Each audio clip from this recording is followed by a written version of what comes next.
This learning, yes, I should have said that. We're going to record the session if that's okay.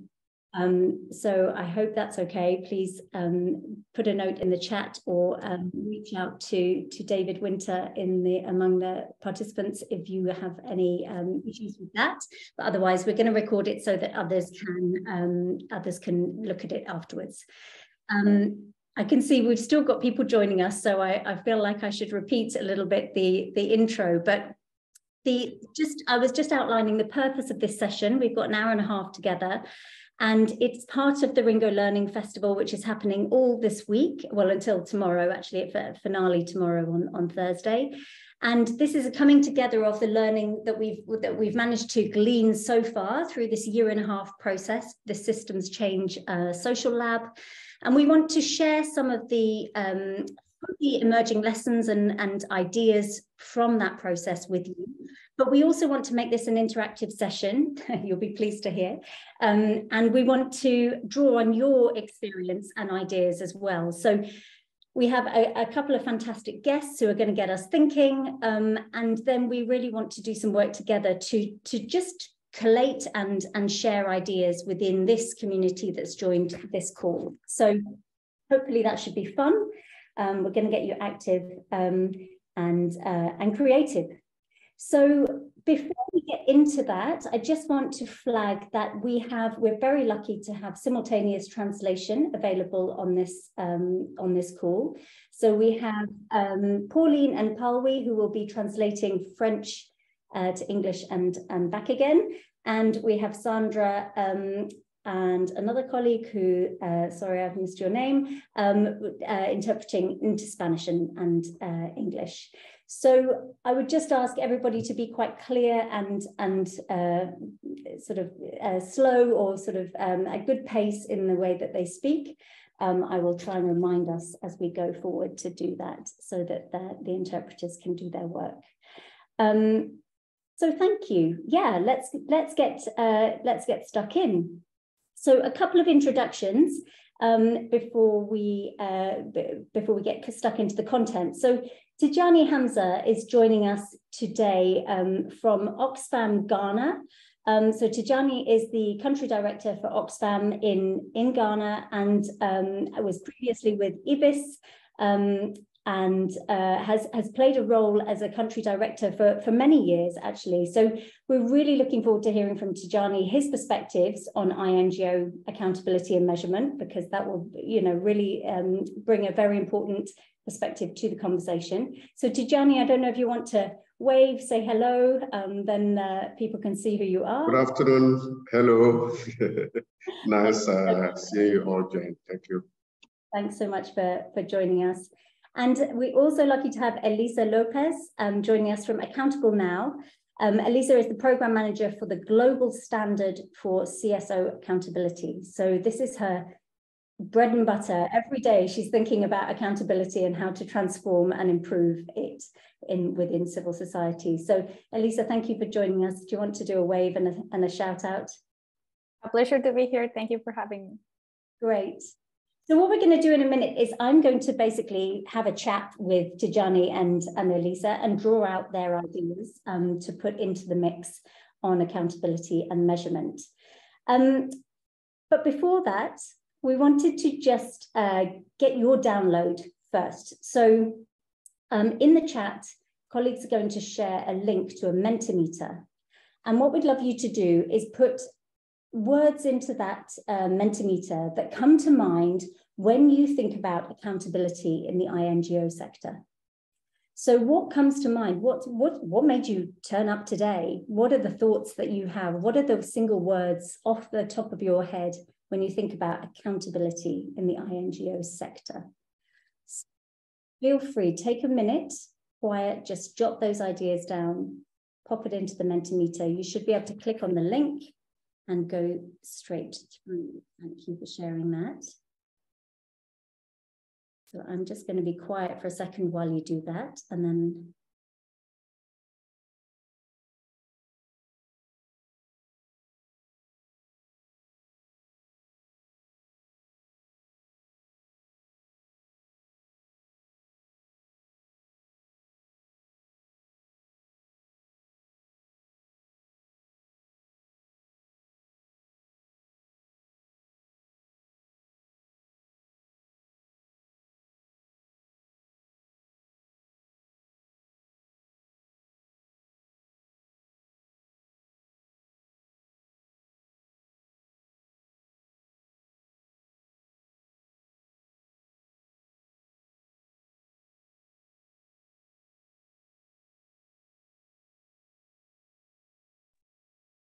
Great, welcome. If you've just joined, Pat, could you possibly just reshare the Mentimeter link? Because I think a couple of people have just joined.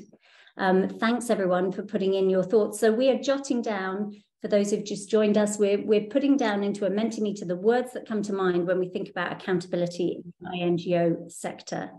So please have a look at that slide there. So what are the things that are bubbling up there? Risk, compliance, lack of trust, partnership, what role to play as the community. It's like a gym membership. We all sign up and pay the fees, but it's hard to find the motivation to actually exercise. I love that. That's great. Performative, mutuality, results, compliance, tends to be to donors and governments. So we're getting a sense of our sort of instinctive reaction to accountability. That's great. We will hold on to that and we'll share it on the platform afterwards. So next question is, what words come to mind when you think of measurement in the INGO sector? So same exercise, just pop down your thoughts. Measurement.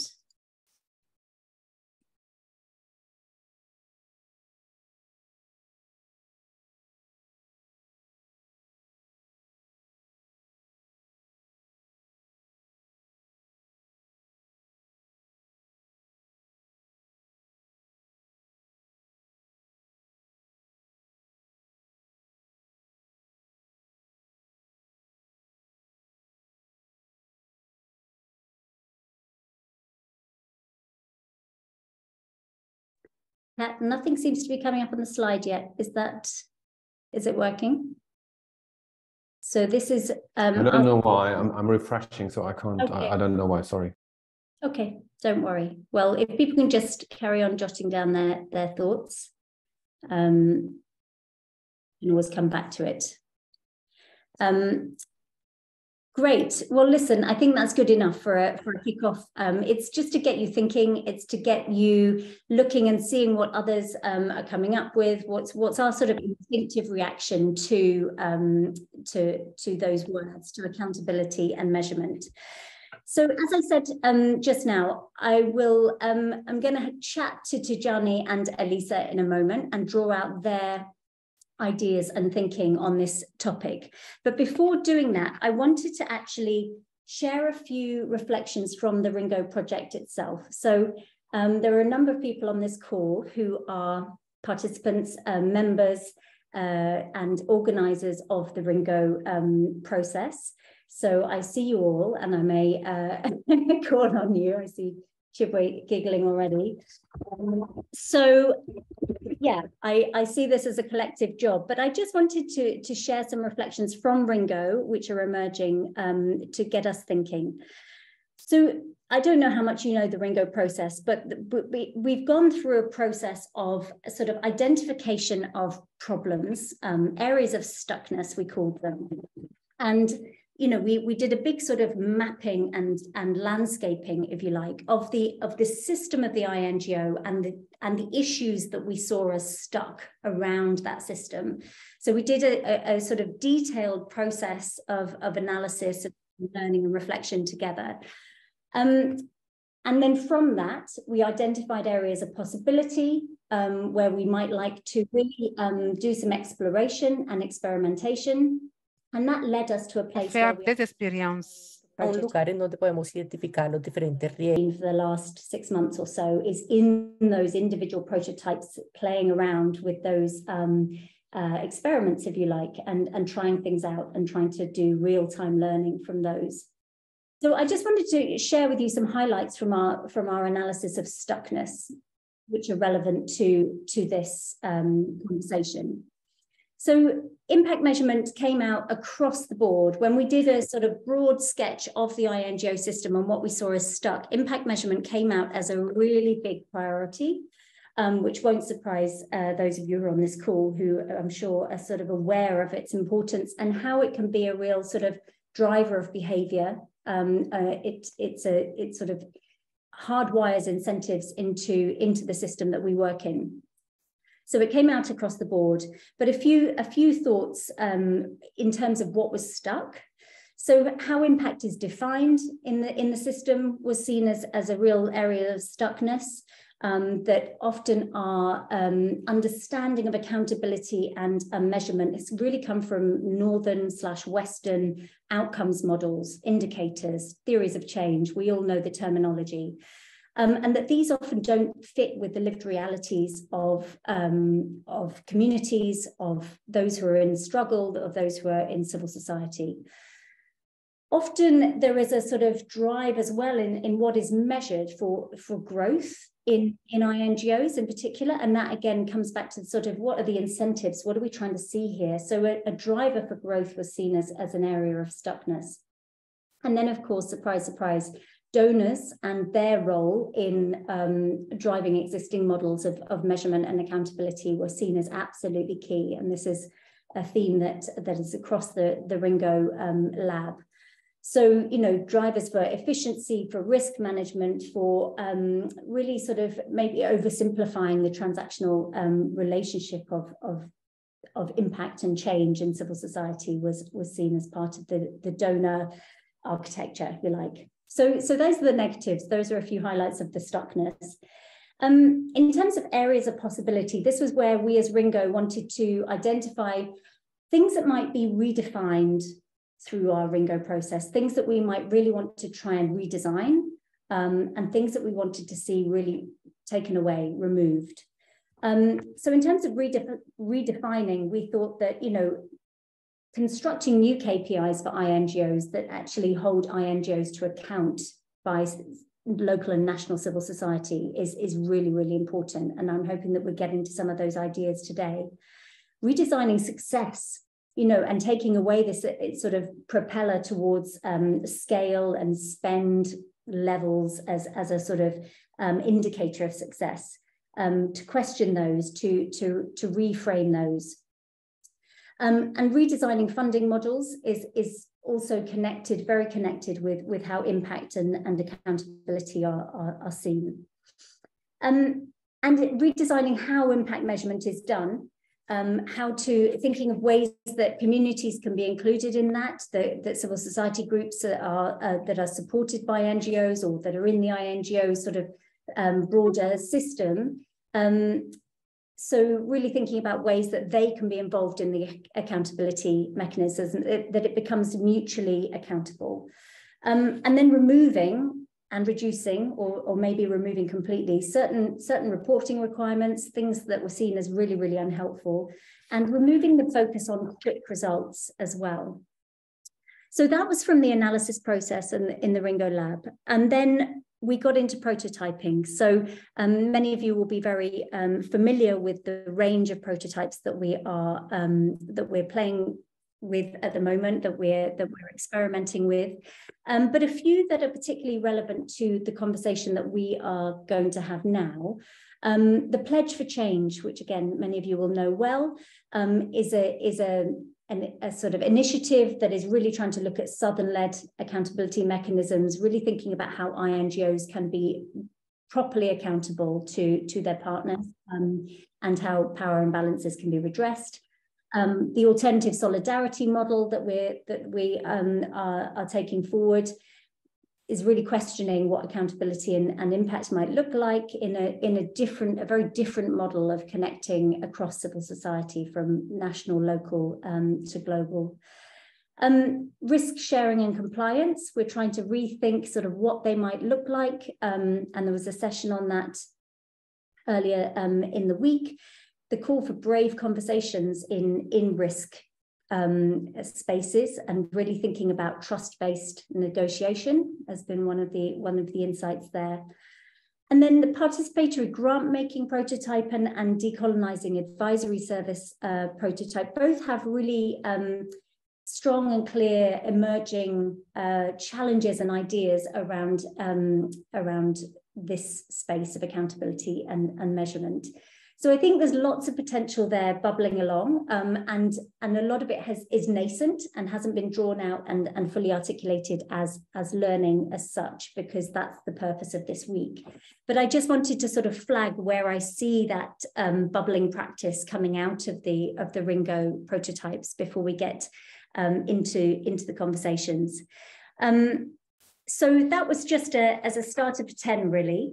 And I would like to just pause for a moment and then ask Tijani and Elisa if they might join me in the chat room, the chat show. We're wanting to do it this sort of in the UK is a guy called Graham Norton who leads the chat show, but there'll be others around the world. But we wanted to just have a conversation really with and draw out your learning and ideas, Tijani and Elisa, from the really unique perspectives that you have, to put those in the mix and then widen the conversation to the participants in the room. So maybe if you are on your Zoom, you want to adjust the view so that you can see the speaker view. I don't know if that can be done centrally, David, so that everyone can see the three of us sitting together virtually and with a coffee in our hands, ideally, and having a chat about accountability and measurement. Great. So the question we wanted to consider today was, how do you really revolutionize this stuff? So if you're going to work towards a reimagined INGO system, how does accountability and measurement sit within that? So maybe I'll start with you, Tijani, and ask you sort of, what do you see as some of the systemic obstacles to traditional INGO accountability and measurement? What are the obstacles that you see in your? I think thank you, Johnny, and thanks, colleagues, for inviting me to this. Let me also just put it into perspective that ING is not a homogeneous group. So, for example, I work with Oxfam. So, in some way, I'm a recipient or a victim of accountability demands from me from the headquarters. In another vein, I'm also somebody who gives or more or less passes those demands to partners. So my reflections here are based on this dual role, that you are in the middle, challenging up, but also being concerned about what is passed on down. So to answer your question, one is the whole issue around the governance mechanisms of the organizations. There is a tendency for boards or management groups to see one of their main roles to be manage risk, be responsible for regulatory compliance, feed the donor based on commitments that they have. And so such that the implications of this is that any accountability requirements to the countries is to ensure that you are doing no harm, you are reporting on what was done. It's basically top down. It doesn't take into consideration what is on the ground. The other related issue has to be the sort of partnership models that we have with, for example, southern entities, where the tendency is for us to go and assess local partners. Some people call it risk assessment. Do you have a governing board? Do you have audit reports? Do you have capacity to do A, B, C, D? So the entry point for the relationship is just to find their fitness to be able to deliver a service, as opposed to what, so it's purely transactional, right? It's a transactional relationship, the entry point. So the implication is that we lose out on having a peer relationship. So it becomes less transformational. Then I think the whole process of even designing projects, sometimes there's a call out, northern NGOs, they lead. I know increasingly there's what they call co-creation, but we can discuss how you can make the process of co-creation quite respecting each other. So the bottom line is that projects for which southern entities are members or partners are determined wholly.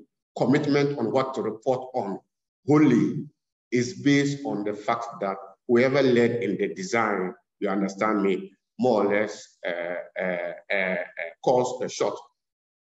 Then related to my earlier point that, sometimes, there is also a lack of trust. A partner in Ghana actually once challenged Oxfam when we wanted to do an assessment of them. We wanted their audited reports. And they said, hold on, who are you that you want our audited report? For our organization, the person who is supposed to give you our audited report is the board. We don't even have what we call a memorandum of intent to work together. And you are already coming with what we call intrusive demands. And sometimes the overall framework of those demands is just to be sure that you are trustworthy. So this is replicated in more or less the demands on you. So for example, on monthly basis, give me this report, also attach originals of documents, you understand me, attach timesheets. It focuses a lot on top-down methodology. So I'll just stop here and then maybe give an opportunity for Eliza if you want to add some aspects of it. Great, thanks to Tijani. That's really, insightful. Eliza, and anything to add from your perspective? So those obstacles, how do you see them, and thinking about that system?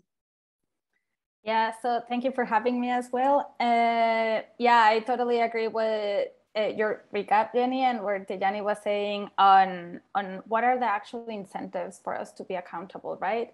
So if you don't have the right incentives, if you have the top-down accountability that is very due diligence, kind of like compliance oriented, instead of using accountability as a learning process, as a build relationship process where you gain trust. So there is two very different ways of carrying accountability. And of course, if this traditional way of carrying accountability, very westernized, it's in place, it becomes an obstacle rather than a leverage for change.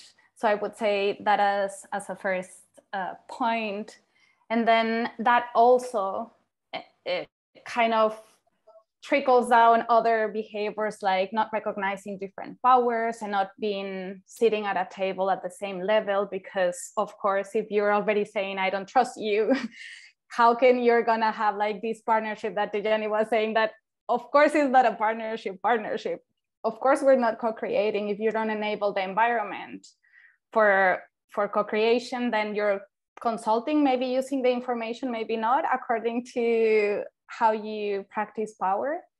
And then that another then obstacle that I see is that the changing minds, it's needed, very needed, with the top-down accountability process that one incentivize much of the mindset changing, and without that we cannot have like this horizontal partnerships that will get us to thrive in the sector, right?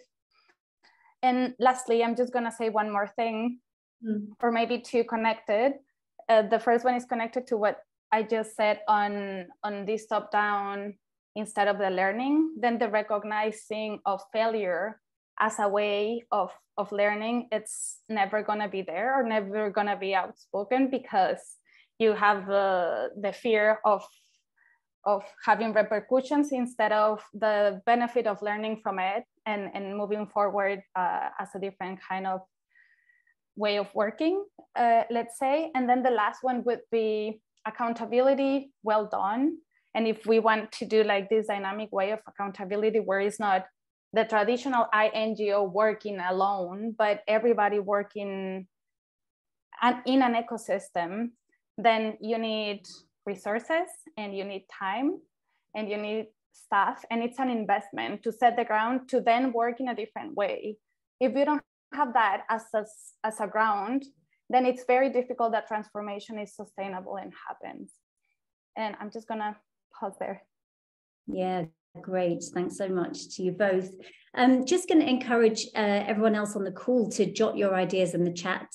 Please feel free to be active, to be sharing your reflections at the same time as Tijani and Elisa are sharing those. So let's make this an active session, and I will open up some space for you to talk in a moment as well.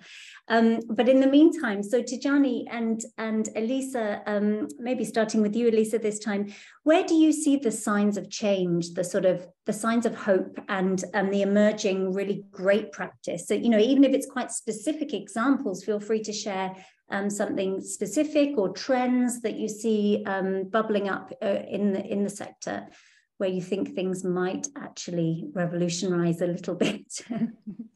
No, definitely we're in a different moment right now. I mean, this critique of the sector has been going on for ages. It's just now we are able to sit on a Zoom call with having representatives from different parts of the development aid, which is already progress, right? Like we're already sitting donors, CBOs, INGOs, NGOs, practitioners, activists. That didn't happen before. So I think this is the first way of being accountable to each other to kind of establish this dialogue and then be very bold and honest of where we're at and where do you want to aim and what is the responsibilities of everybody. It was very interesting to see in the Mentimeter how it was control, M&E, donor-driven, donor demand. Like this is the bad connotation that accountability, the accountability word has, right? So how to change this? And I think this is another thing that is changing. Before it was like the knowledge, the Western knowledge influence of the definition of accountability was very there. And I think now the emphasis is being changed. And as we're speaking, the core of who are we accountable to are the people that we're serving, the people more impacted to our work. So that already gives a shift on how each actor in the development sector it's working, no? And everybody has a role to play. So for example, yesterday I attended Mohamed's NORSAC session, and it was amazing to see. I was talking to Tijani and to you yesterday saying like, okay, Margaret, it's a leader of a CBO. We will say like, okay, CBOs are very small, they don't do it was perfectly an example on how you put people that you're serving at the core of your work, your decision-making, your reporting. She explained each step on, I'm not gonna say it here because you can already hear her example, but then I see it also at the international level or the network level. I can probably share like the experience of PIANGO, which is the Pacific Network working with ACFID and the Australian network of NGOs working together, inviting every representative of the NGOs from the different countries and co-creating something where everybody had their voice. Or I can say how Accountability Lab, which is an international, you would say, okay, it's an international organization, but it happens to be only a global network of local accountability labs. So you see the structure is changing. The way that you perceive things is no longer like headquarters and then we are here, but Accountability Lab actually has like a seat of the table of every local lab to discuss things. And everybody has an equal saying. It doesn't matter if you're from Liberia or you're sitting in the States. Mm-hmm. When you sit at the table, this is already the first step of dynamic accountability. Absolutely. Going equal partnerships. Yeah, I can continue naming many, but you're passionate about this, and rightly so. And there's some great comments in the chat from Alex and Laurie about, you know, in a way, this sort of doing accountability right is really quite simple in some senses, right? And we've slightly overcomplicated it as a sector, but that's where we are. So I guess it's sort of like, it'd be really great to hear ideas of, you know, initiatives that really cut through some of that. And thanks for sharing your perspectives on that, Elisa. So Alex, Laurie, and others, well, I'll bring you in a moment because I know that Loop and others have got some great practice to share in the space as well. But in the meantime, Gianni, so your thoughts on sort of those signs of change and real examples of exciting practice that you've spotted. Thanks. We all know there are a lot of discussions around diversifying governance boards of northern NGOs. Recently I was amazed that I visited a northern NGO to have a meeting with some of their board members. And I found that group to be as diverse as we could think about.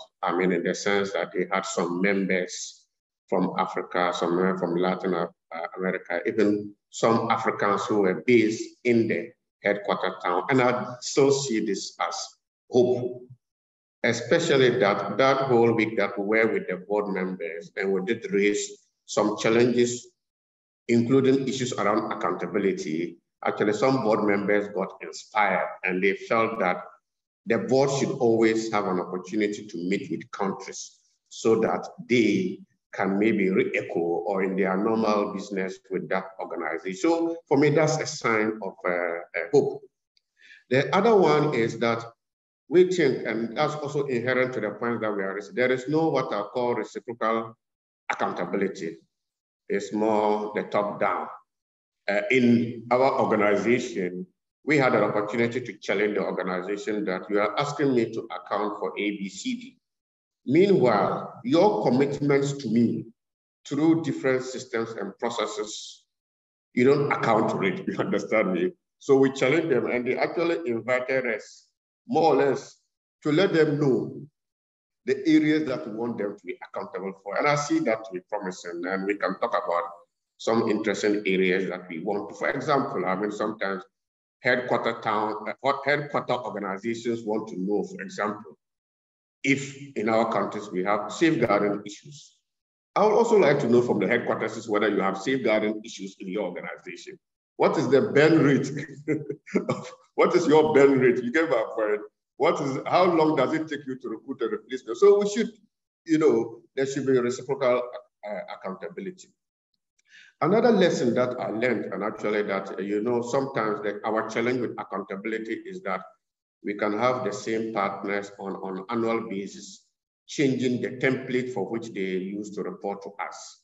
I actually came across an organization where the donor or the lead partner in the North is called Rutgers. Rutgers is implementing an adolescent youth project in Ghana and then Senegal.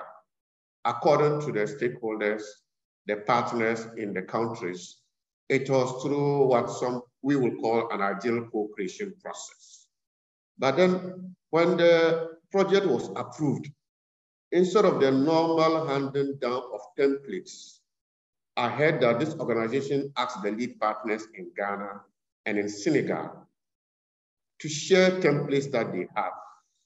And there is a feeling from these two partners that the template they are using to report on the project is based on their reality.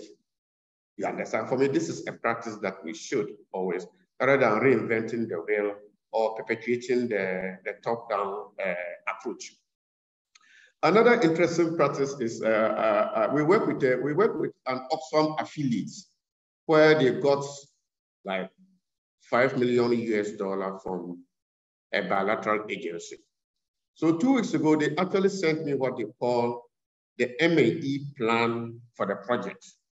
And they said, the M&E plan is based on the donor's requirements, our organizational implications. But, and if you allow me to quote, equally important are that we are flexible for adaptive approaches to program implementation, management, and accountability. Because they think that, and I quote again, these ensure programmatic relevance, maximize outcomes. The point I'm trying to make is that even though some of the requirements may come from the donor or can be coming from the organization, an opportunity that also gives the southern entity to adapt it so that we can ensure some of the things they are doing. For me, that's also a promising practice. I mean, there is also these discussions. I know recently we got some money from the Canadians, I mean, in Ghana. And around all the 3 projects, there's an inherent requirement for the governance mechanism of those projects in the countries that we work in to be made up of primary stakeholders, state level stakeholders. So if you reconcile this point to my earlier point around the role of governance board in influencing the sort of accountability that we have, I see these as opportunities that those boards, steering committees, whatever you call them in country, to have a broader responsibility for the projects. Once we are conscious on the need that we localize or try to deal with the challenges of top-down approaches to accountability, it might incite us to bring in some relevant tools. And last but not the least is, I hear a lot about some donors on some calls asking that you should necessarily have a co-applicant that should be local.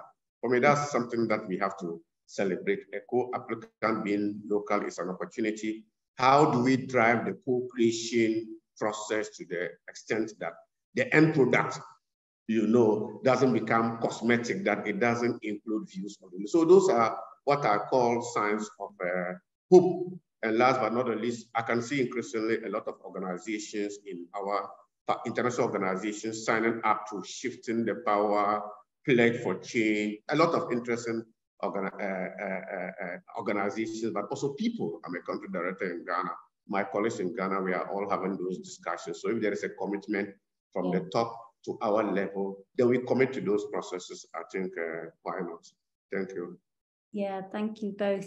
I think what you've both sort of highlighted in different ways is how power is so critical to accountability in particular, but of course measurement is part of that accountability, isn't it? So it's all interwoven, and I think it would be great to unpack a little bit how power can be dealt with in a really, in the most helpful way, and how you can design something that actually doesn't depend on the traditional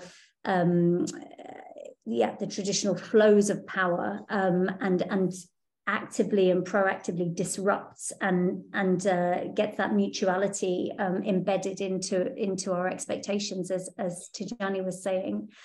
So that makes me think about sort of the different stakeholders in the system at the moment, and Ringo's analysis, as I was sharing at the start, was very much that the system is all connected, and folk like the funders or boards or different stakeholders play different roles in making the system what it is, including that accountability and measurement piece. So I guess, any reflections on the potential for different stakeholders to play a helpful role in revolutionizing accountability and measurement, that would be great. And again, inviting colleagues to pop ideas into the chat as well at the same time. So Elisa, do you want to kick off?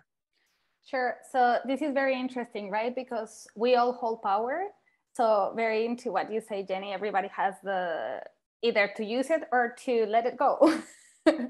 But for us to be able to do any of those, we need to, power is elusive. So we need to identify where we're playing power. Many times we don't even realize what power are we playing and what consequences it's for the rest of the people involved in our work.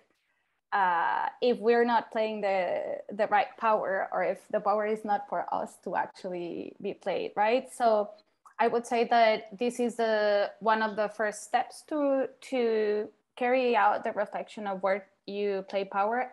For example, the TAI initiative, there is a network of donors.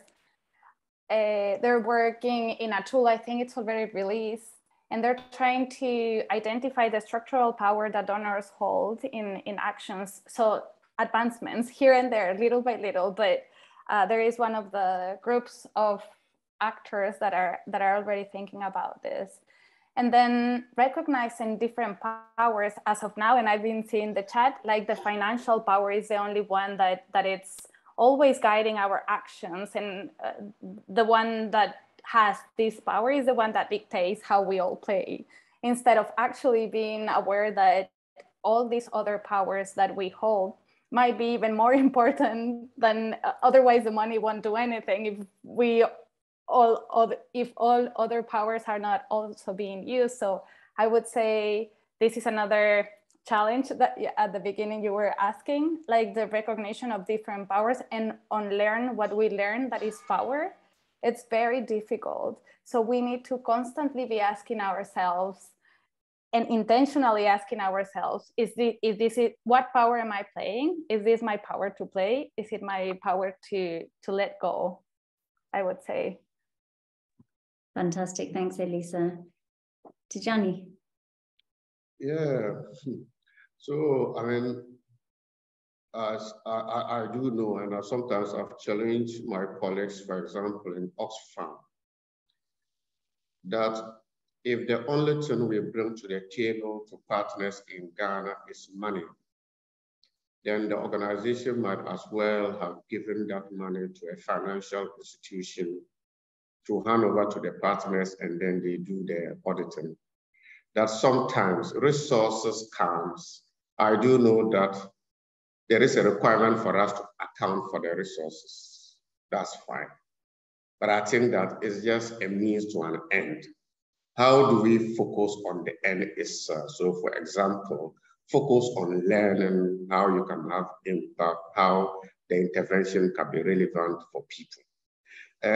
When I was part of the discussions around participatory grant making, where we had discussions around shift the power, somebody made a point that, yes, we have to be conscious that power doesn't go into a vehicle.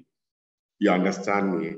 And for that matter, the interesting examples I have given, for where you have southern entities, sometimes are civil society organizations, sitting on boards of organizations, is just an appeal that that is an opportunity for us to use and also challenge the status quo. Two, I made mention of even the whole co-creation process. And I see it as a whole. Sometimes it's just cosmetic. There was co-creation, but who decides the agenda for the co-creation workshop? Who are those facilitating the workshop? Who are those writing the report of the workshop? So once opportunities or boards or systems or structures, we are accessible to those structures. How do we, speak up, but also call people? And somebody made an earlier point that sometimes I will call people maybe based on your values. So I can challenge Oxfam. Oxfam, you talk about inclusiveness, but in this process, I didn't see inclusiveness. You understand me? So just how to take us by our principles, our values, and then challenges, especially that we want to disrupt and want to revolutionize. We shouldn't be diplomatic about it, right? Let's call each other. And I have, as I told you, I have been calling my organization on the top, and I am okay to challenge myself, but also we should all be okay to be challenged by our partners on the ground. Thank you. Yeah, absolutely. I think part of that revolutionizing process is honesty, right? We come across the word trust a lot, but you can't really have trust if you're not honest with each other. And so that's a really nice reminder, I think, Tijani. What I might do actually is just pause our chat show format for a minute and bring in a few other people from around the call. We have so much amazing experience on this call, and people who are involved in some of that real sector shifting work and some of the signs of change, signs of hope. So I wonder whether we might just pause for a moment and then bring in a few people, maybe starting with those in the Ringo prototypes and the Ringo Lab. Particularly, I was going to ask Isabella actually whether you might share a little bit on the Pledge for Change, because Isabella has been our ideas carrier within Ringo on the Pledge for Change, which of course is a cross-sector initiative which launched last week. Really exciting, and I think it's a really fresh and cool example of accountability in action, or the attempt to really rethink accountability. So Isabella, I wonder if you wouldn't mind just saying a few words about maybe your reflections on the conversation so far, but obviously how that sort of relays into the Pledge for Change initiative. Sure, thank you, Jenny. And really great to have so many people here and a good discussion going. Just briefly, first, just to note that I'm only carrying other people's ideas. I'm just a bridge between the ADESO team, a Somali organization in Nairobi that has convened the Pledge for Change process with 7 INGO CEOs from last year up until now. The pledge launched last week, as Jenny mentioned. I can post the website in the chat, and it is now very much an open invitation for international NGOs to endorse it and to sign on as signatories, which comes with responsibilities and commitments to the pledge implementation, but also an open invitation to supporters. Many of you on this call, I think, could fall into that category. Allies, organizations, networks in the Global South, as well as Global North, like Accountable Now, many others, who are working on these issues and could support the signatories to reach the goals that they've set. I won't go into the pledge content now, but on the accountability and learning mechanism prototyping, which we did with the RINGO team, including with Eliza and many others, it was a great journey full of ideas and lots of very innovative and aspiring, ideas to do something very, very different. We're still constructing that accountability mechanism. It is not final and will be launched in the new year in 2023. There were elements to it that would need resources, so we're still waiting to see on that. But some of the exciting ones that I've been pushing for us not to lose relate to kind of deliberative democracy models and opening up the accountability conversation to many more people who are not just your direct service, users, recipients, program participants, community members. There's so many different words that we could use here. So beyond just the community level or participant level feedback or local partner feedback, opening up to Global South experts, observers, activists who have been watching this space, and many of them are actually at this learning festival, in order for them to also come in as a rotating advisory group, review panel, and we might have several of them, that sits down and reviews the INGO reports, which will be produced as part of the self-reporting element.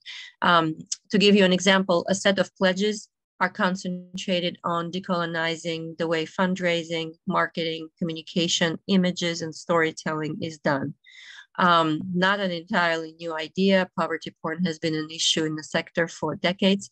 But to be honest, when we sat down with the INGO meal specialist, the monitoring, evaluation, accountability, and learning specialist, to shape the metrics for that pledge, for that specific pledge, they all admitted, and we all recognize that there aren't actually many existing metrics right now in the INGOs that measure the dignity and authenticity of storytelling. The communication teams aren't usually asked to measure things like, are you giving prominence to the work of local partners in your photos, in your press releases, in your, how are you doing it? How often are you doing it? How often is your CEO giving up the interview to a Global South leader that you're partnering with so that they speak about the Pakistan floods and not the CEO? So we're not measuring this right now. And this is what we'll be asking them to measure suddenly starting in 2023. So sitting down to look at those potential metrics, also we realized that if we were to have a commitment, for example, to self-report and send 10 most viewed campaign materials from fundraising teams, a review panel would need to be assembled, made up of media, communication, decolonizing experts from the Global South. That is not necessarily their local partners now, but just people with experience and expertise who then provides feedback. So it's been a fascinating conversation that links different elements of self-reporting, partner, third-party, collected, independent, collected partner feedback. And we are talk to Loop about being a potential partner in that, as well as having this Global South Southern-led review and advisory group that's rotating and remunerated in order to do this. And I'll stop here, and I do hope we hear from Alex Ross as well from Talk to Loop about their platform. Thanks, everyone. Thanks, Isabella. And Alex was going to be my next request, but thank you so much for sharing the Pledge for Change. I mean, congratulations to you and Adesso and all the partners that have been involved in that process. It's really, really exciting that it's been launched and that it's there. So yeah, fantastic work. So Alex, would you mind telling us a little bit about Loop, which is another initiative that is trying to really tackle this mutual accountability piece? And I think you launched a couple of years ago, is it? Or a year ago? I don't know, time travels in a really strange way post-COVID. But yeah, you have the floor to just share your reflections and innovation. Thank you. Thank you. It's great to be part of this group and hearing and listening to everybody's thoughts and processes around accountability. I think it's great that it's really at the center of so many conversations. I guess what we've been trying to do at Talk to Loop is, how do you put the voices of local people's experience about the impact of our service that we're all sort of our work to provide, how do you put those people's voices at the center of accountability? How do you put them at the center of funding decisions? How do you raise those voices up to the center of advocacy and decision-making tables to inform course correction, real time about projects, but also governance questions and decisions, also everything in the range of accountability. And that a lot of the time within the sector, we're doing a lot of nasal gazing, we're really thoughtful, reflective people, but sometimes I really think the power should sit with the people that we're here to serve and hearing their voices. And that exists in a lot of the private sector. And I think there's the capacity now with the technological revolution to cross the digital divide and language divides and hear from people. I don't think that existed 25 years ago when I started out, and even 10 years ago. But now there really is the capacity to have that revolutionary kind of approach to accountability. And we don't have the final answer and Talk to Loop, and we'd love to get feedback and advice from people on this call and elsewhere about how to make it better. But we're delivering an independent, locally owned feedback mechanism where anybody from a community can raise their voices about what's important to them. So they're not always sort of just answering questions that have been defined by those who have the funding. And they can do that openly in an open way. Thank you for the great service that changed my life, etc. But they can also say, this is what I really need, even though I got at Y. Or they can choose to do it anonymously. So what we've seen, the impact of Loop so far, which wasn't necessarily expected, is that people use Loop to go around a broken system. So whether that's because there are barriers to feeding back, or people don't know how to feed back, or they don't feel safe to feed back directly to an organisation that's offering that. And that's the surprising bit, that I think being independent, locally owned, and sort of trying to reduce barriers to access. So you don't have to be literate, you don't have to be connected to the internet, etc. So yeah, learning a lot, a long way to go, and hopefully we can, support these discussions and efforts around shifting power through this. I see this as one potential lever in the future to shift power and centralize those voices and experiences, and to contribute to all the lively discussions that you've been having within the RINGO Labs.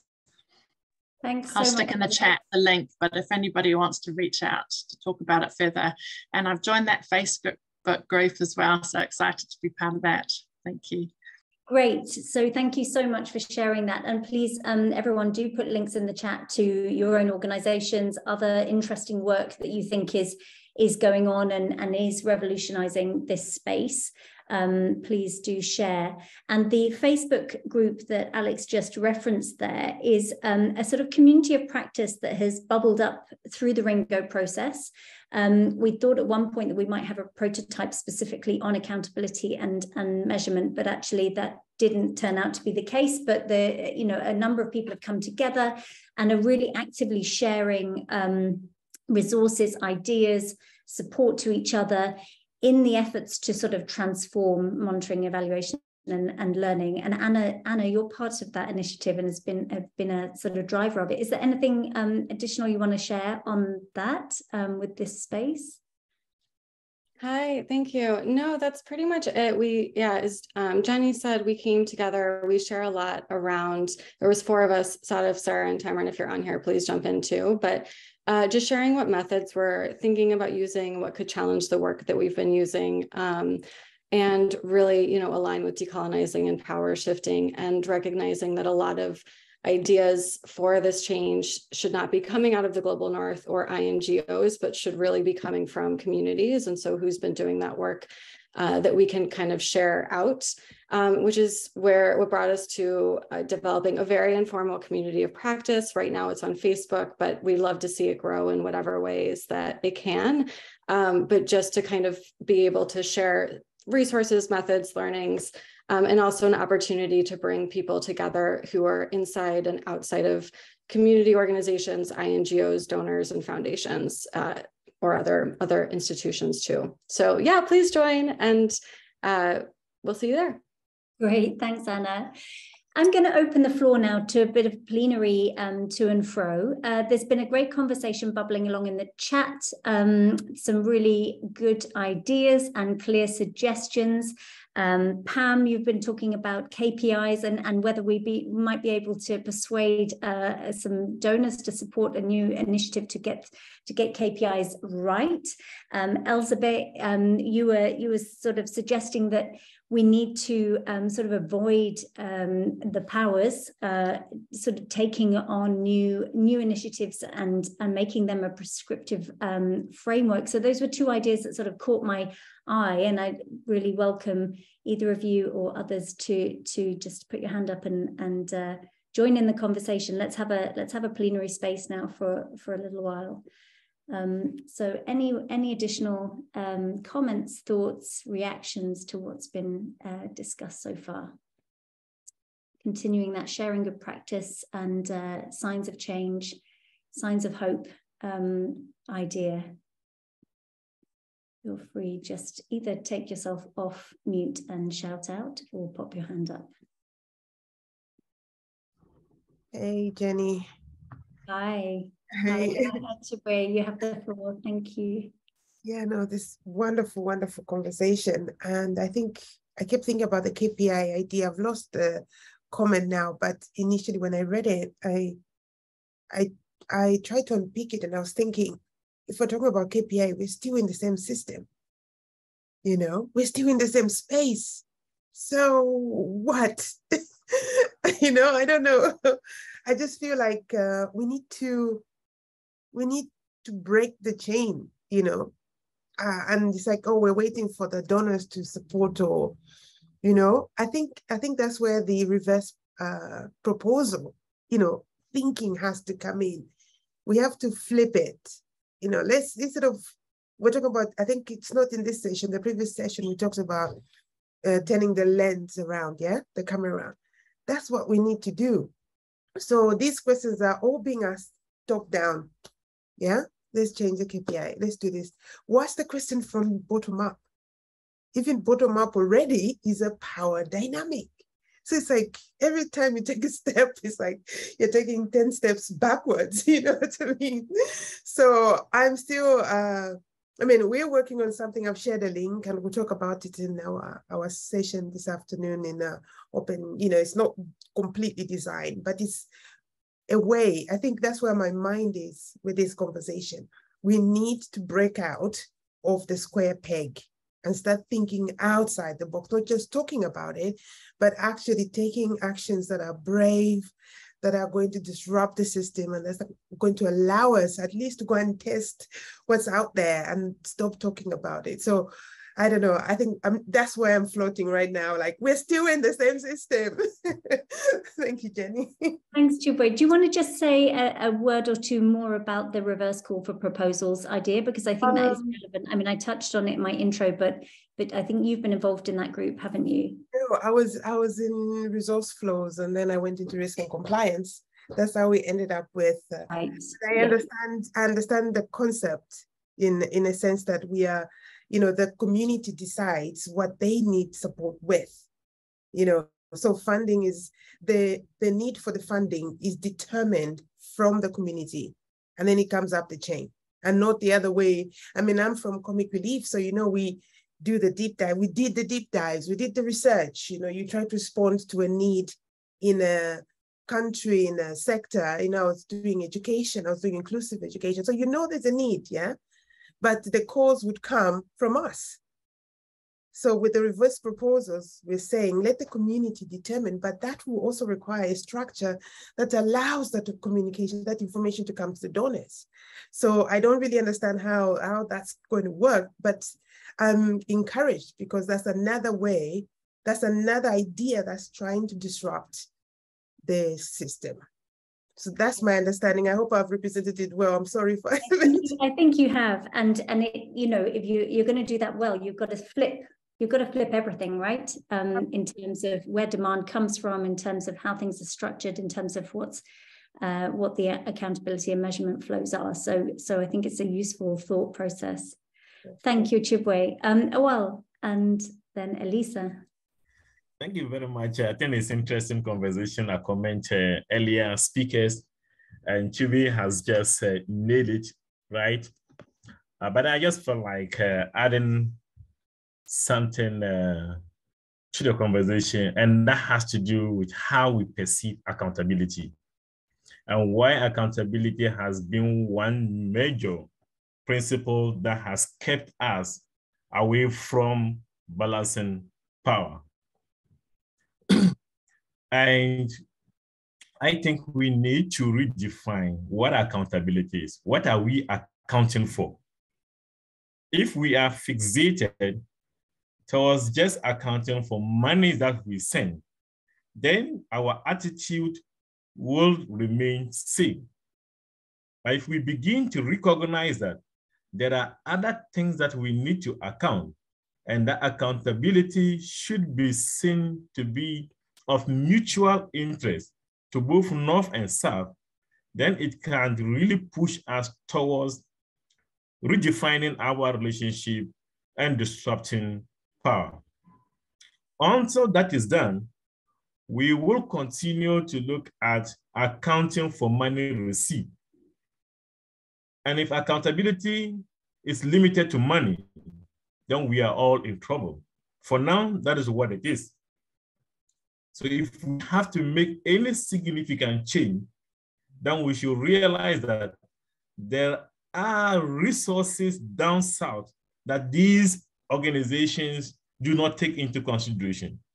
How do we measure all? How do we account for all? So at the end of it, we are talking about accounting to each other on the relationship that we have mutually built. Thank you very much. Thanks so much, Awal. Elisa, did you still want to come in? Yeah, just real quick. And actually, I also agree very much on the definition of accountability. I just shared in the chat what we were thinking when we thought about dynamic accountability. Is a term coined by Restless Development, actually, but it's like this different ways of accounting for things, not only like the knowledge, the position that you're at, many things. And in that, linking it to Chibawe, I'm not sure if I'm saying it right, but very, very true that this is, I love the stuckness word that you would say at the beginning, Jenny. And yeah, here we're at thinking about innovative ways, blah, blah, blah, but then business as usual, when we get off the call, our log frame, let's do this contract, instead of rethinking the ways that we're usually working and changing them and putting people at the core of decision making. And if you're practicing dynamic accountability, then somebody else is leading the work, and then probably it will be a very different outcome, I would say. Yannick, can I come in? Please do, Tijani, yeah. Chibwe, thank you very much. Actually, you actually challenged me. We have to be revolutionary, right? And sometimes I wonder whether we are the right people to be revolutionary. So maybe we might have to move to the private sector. But before I go ahead, sometimes I just feel that over the years, we have just not been deliberate with going with a lot of projects, framework that we have agreed with. So for example, 20 years ago, there was all these discussions, Robert Chambers, whose reality counts. You understand me? If we look at then the ideals and where we are, if we go and revisit the whole thing, You understand me? So Chiwe, I'm still saying that we should look within. Let's perfect the opportunities we have. That's one. Then I know that we started this with Rediff, the most significant change. I found in the most significant change process an opportunity that you give a neutral opportunity for people to talk about for them what was most significant for them. So they measure based on their reality. But over the period, we narrowed most significant change related to, not the relationship as Awal says, but to the project. So narrowing people's view. There have been some interventions on, for example, health, where actually people realized that the most significant change of the health project was that a lot of women are now going to school to be educated because they saw educated nurses dealing with them. So this is just an aside. So how do we perfect? Then the whole issue around outcome harvesting. For me, it's also a way that if we perfect it, and last but not the least, social accountability. So the point I'm making, Chibwe, is that let's revolutionize it.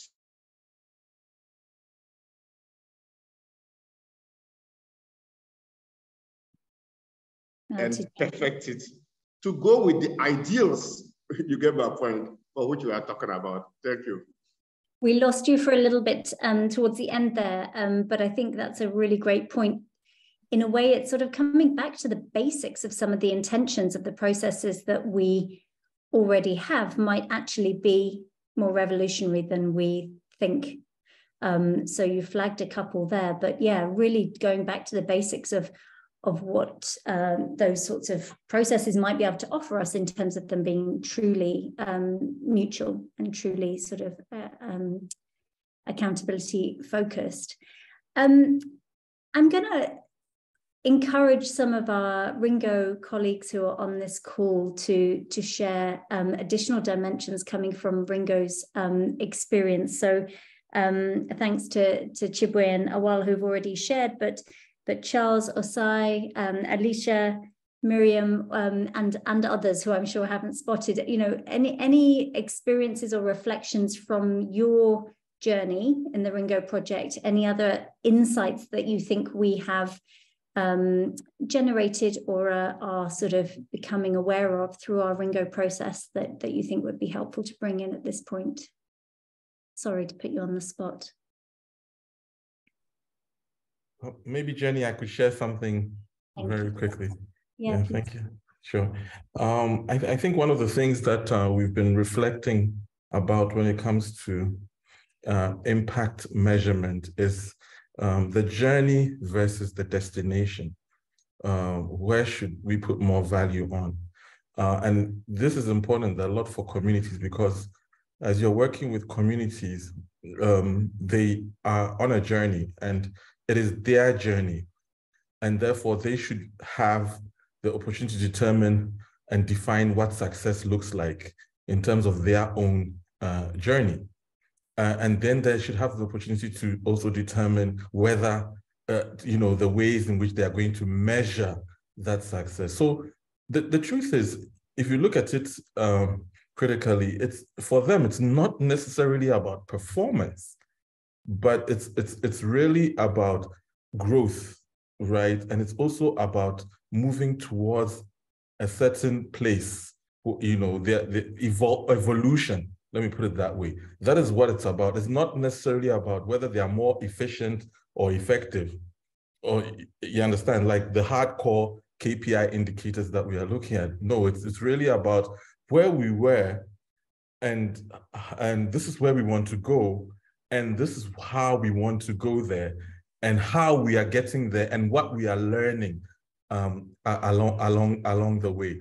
So I think it's for me, it's to really flip the whole idea of impact and its linkage to performance to more of it being more, should I say, partner-led or community-led and linked more to their evolution.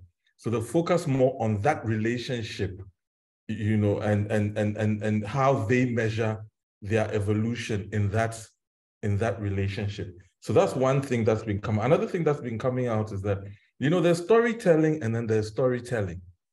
The question is, whose story are they telling, right? And that's where the challenge is. Are they telling the story from the perspective of the project, so that it can capture the attention of those who are supposed to capture, and so that certain fundraising efforts are met? That's the question we should ask ourselves. Or they're actually telling their authentic story in the way they want to tell that story. And there's confidence and trust that their authentic story will be seen as valid, right? Because a lot of the times the challenge is now that the story usually is told to court a certain charity mindset and not necessarily a co-investment mindset, right? So I think there needs to be a certain education that there are fantastic stories. They may not be in the way you think they are, but to that community, it's progress. And they have a right to determine what progress is. You have a right to have your own opinions about progress, depending on where you come from. But you cannot determine what you think their progress should be.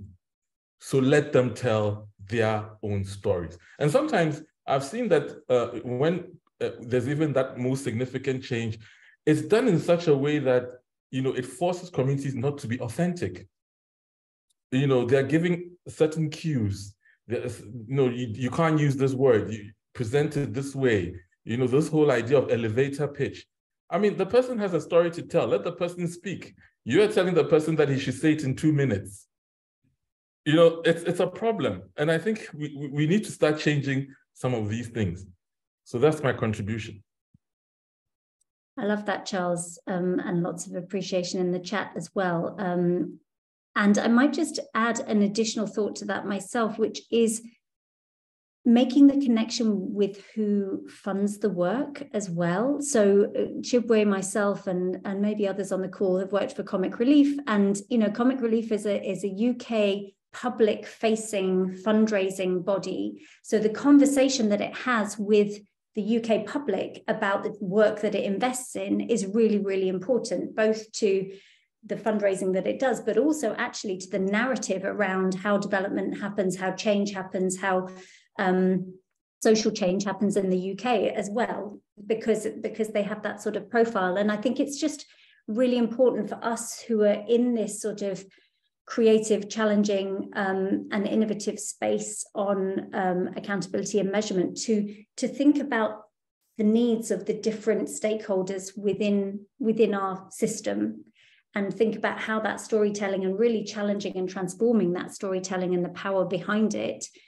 needs to speak to the sort of the different audiences, the different needs within the system, including where funding comes from, which is often citizens in different countries around the world. So I think that's just a really interesting puzzle. So I'd really welcome anybody's reflections on that as well. But yeah, Osai, thank you. I just seen your hand. Please dive in. Thanks so much, Jenny. And really riding on Charles's point, he actually took some of the ideas I wanted to share around storytelling.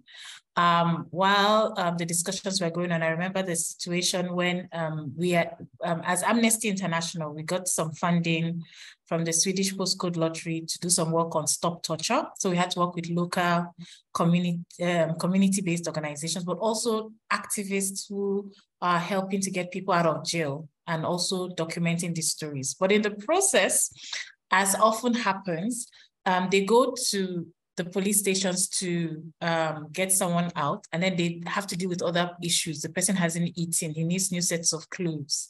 So it's not necessarily having to take pictures of the injuries which we're going to use for a legal intervention.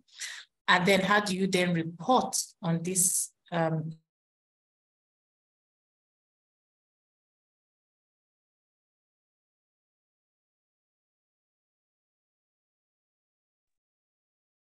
Has everybody lost Osai for a second, or is it just me? There's always that moment, isn't there, when you're trying to work it out, it's you or them. Shame, let's hope that she returns quickly. Osai, are you with us? You may have dropped off. Oh, no, you're still here. Hi. Yes, oh, sorry, we lost you a few, like half a minute ago. So would you mind just picking up? Sure. Okay, so I'll talk quickly in case the internet fluctuates again. So I was just sharing an example about working with a partner on a Stop Torture project. And the funds were meant to document the injuries of victim survivors, because we're going to present it for advocacy, but most importantly for cases to sue the police and the like. But then we had this individual activist, had very good access, was able to get a lot of people out, but went outside of just documenting, providing basics, to going beyond, even things like attending to cases of people they met during their prison visitations that were not torture victims. And they brought these cases and they used it as part of the success of the project. So for our side, we had to debate internally as Amnesty how to use these stories which were outside of the project milestones. And also technically, you could even say they used funds for unapproved budget lines. And so we had to frame it around unexpected results and the fact that the opportunity to gain access into the prisons, police stations, also brought opportunity to save a greater number of people who might not be direct torture victims, but were people who in any ways were having problems with the legal system. It was a bit tricky, but we were able to convince the back donor that it was still something to be celebrated, right? And then on the point about storytelling, recently I've been seeing some conversations online about the Woman King, the story that Viola Davis was involved in, some questioning the authenticity. Others saying that it does not reflect reality. And the question is, whose reality? And of course, films are supposed to also entertain and not necessarily a historical fact. And I think this is often going to be the tension about describing what our most significant change is or what impact our interventions have achieved, because there will always be those who would question the authenticity of the story. And sometimes being original is no longer original, but rather they want you to follow the template and share the stories that can sell, that can impress, or like some stories that we've challenged for a bit, pictures of suffering, long suffering people, because they feel that to attract aid. So there's still a lot about understanding oral traditions of communities that are more focused on their voice rather than on writing. Thank you. Yeah, I think I got Thanks, it. Jose. That's fabulous. I really love that intervention and really sort of emphasizing the systems approach there, I think. That's fantastic. In a moment, I'm going to ask Tijani and Elisa to offer a couple of wrap-up thoughts. But time is just flying. I feel like we could spend longer on this conversation quite comfortably. But while they prepare their thoughts, just a minute or so each, I'm just going to ask Hannah to come in from Civicus, because Civicus has been trying to innovate in this space for some time now, particularly thinking about resourcing and how to really enable sort of grassroots accountability and engagement. Hannah, did you want to share a few thoughts? Yeah. Yes, thank you. Are my headphones working okay? Yeah, just speak up. Yeah, speak up like that. That's good. Speak up. Okay. So Civicus, yes, as you say, have been experimenting in several different ways. I'll try just to mention a few here. One is, I think, this idea that we're hearing talk about that trust in those relationships. And we just, we're putting our annual report, so this quote is very fresh in my mind. And we're talking about how for our MEL needs to move to understand that sometimes the most important part is what we've talked about here is not the outcome that happens due to the funding or the subgranting that we've done, but instead it's the journey that participant went on. And having our MLE capture the process of that journey allows us to have that trust and know that funding was well used regardless of what was produced or the output. And so one way that we're doing that is by having, when it's appropriate, bi-weekly check-ins with the individual. And then we capture the challenges and successes along the journey so that we can, document that, yes, in that environment, in those situations, with the context and with the resources, those funds were well made, not because of what was done, but because how they approached it. And we've captured it, and we can share that as a story using their own words. And then another way that we are trying to do that as well is we're asking our sub-grantees not to provide, to write their own report, however they want to write that report. That could be visual, that could be audio, it could be any way they want to do it. And we help them along the way throughout the time they're with us to reflect on their work. Again, we often use those bi-weekly spaces or peer-to-peer spaces so that they can speak with others or they can speak with mentors to help them reflect so they understand, what they've accomplished through the year. Because, as funny as that sounds, we all know we don't really know often what we're doing at the time. It only becomes obvious what we've done and how far we've come 6 months later. And if we haven't been practicing those skills of reflection and, capturing along the way those smaller steps, it becomes very difficult then to come together at the end. But I think what is also really important about those, how they present the report at the end, is that we don't ask them, as though we ask them to give it to us, we ask them first to give it to those in their community and talk to the people in the community about what that report means to them, or what their work in general means to the community. And we ask for the community's feedback about what their work means to that community. And that's, again, helps us get out to be not about what we wanted to accomplish, but is this perspective from the community coming in. So thank you so much, Hannah. That's a fantastic example to end on. I really, really appreciate that. Everyone, thank you so much for your engagement. That was such a rich conversation. It feels like there was just so much bouncing around the call. We will, of course, capture it, and we've got a recording, and we will share all of that on the platform afterwards. By way of wrap up, I'm going to suggest two things. One, that we ask Tijani and Elisa to be super disciplined and give us 1 minute of their sort of top takeaways each.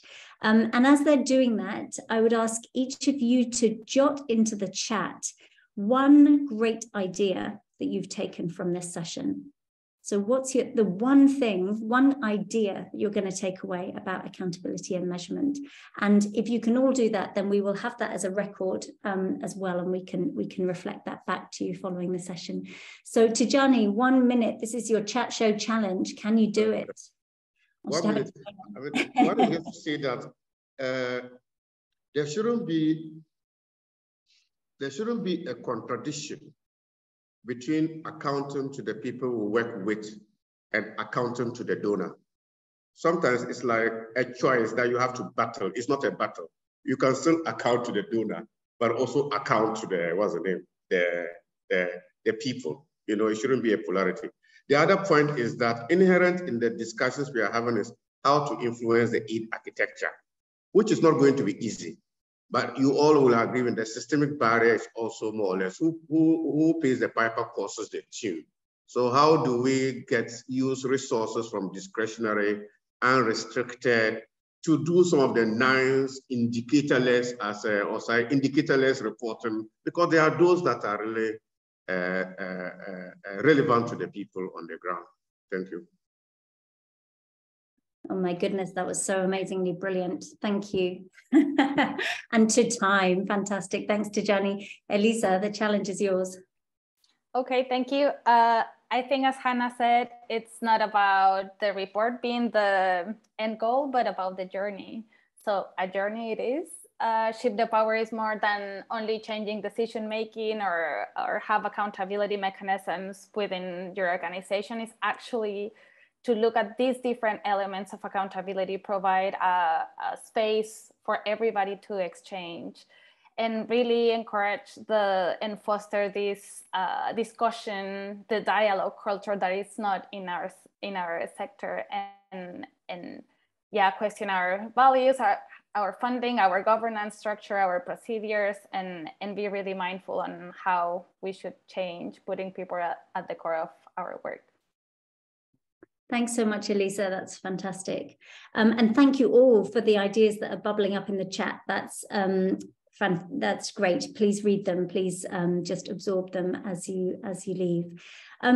Huge thanks to everyone involved in this session. The energy was really great. I know that some of us have been talking about these challenges, this stuckness for quite some time, and it can sometimes feel a little dispiriting as Chibwe flagged. You know, we need to really sort of get that balance between revolutionizing and maybe redefining and adapting right. But I think we're on the right journey. And I think, you know, from hearing the examples around the call, I feel encouraged actually that there is real signs of hope and change and some really exciting practice that we can learn. And if Ringo can help to provide a wrapper to that, to provide some added sort of energy and thought to any of those initiatives, then we would love to engage. And this is a community, right? Ringo Plus, we are the community. So thank you so much. Please do, continue to engage in the sessions. Tomorrow is an amazing day as well, in the finale of the Ringo Festival, and we'll be sharing lots of thought pieces and recaps after the festival as well. So huge thanks to you all, and go well, and thanks for your ideas.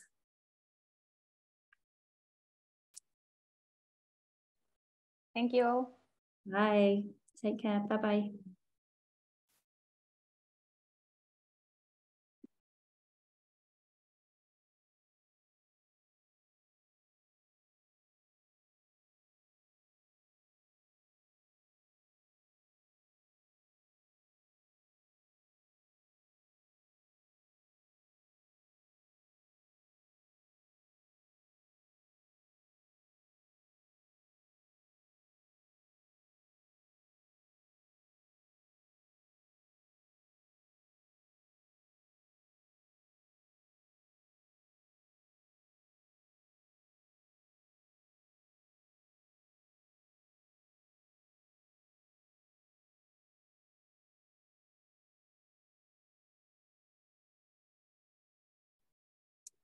Thank you.